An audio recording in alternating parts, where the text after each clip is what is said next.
Hey, so it wasn't too long ago that I had just a really silly conversation in my head.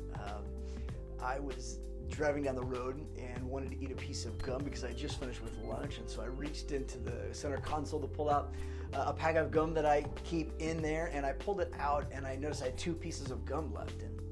And the thought, the silly thought came into my head, I better split this piece of gum in half because I might run out if I eat this whole piece. So I began to ration my sticks of gum because I was afraid I would run out.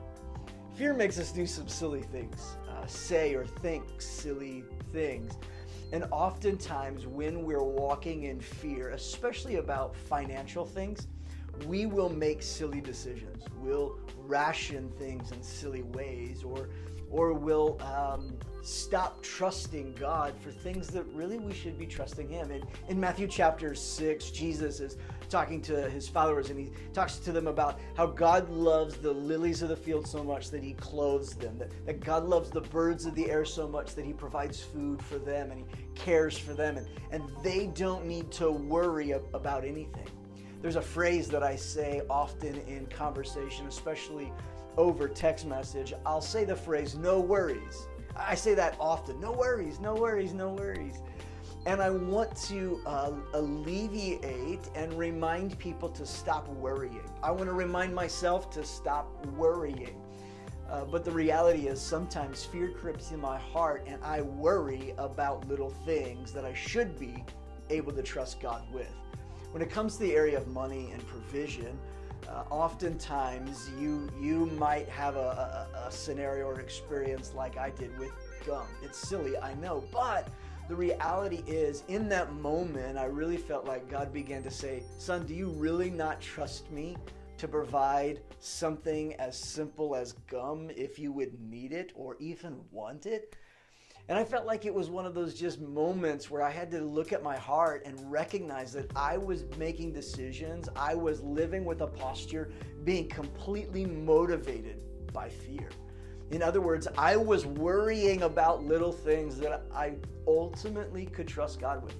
Anywhere we think the answer to our problems is something other than God, we're worshiping the wrong thing.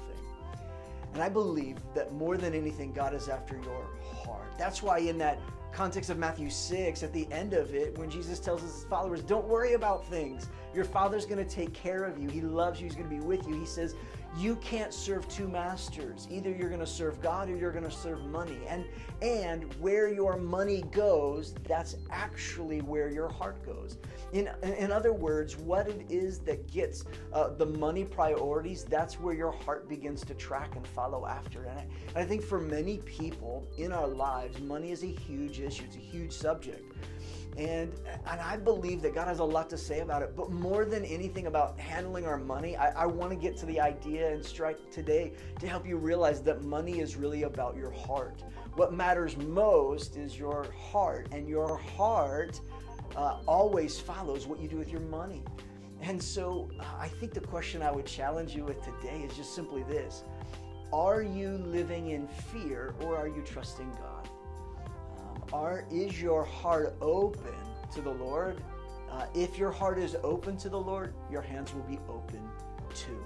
And you won't walk in fear, but you'll walk open-handed, because an open hand leads to an open heart, which allows an open heaven to be experienced in your life. So don't walk in fear. Don't split pieces of gum. Trust God to provide, because I believe that He will in everything. That's it for me. Hope this helped you have faith for today. We'll see you soon.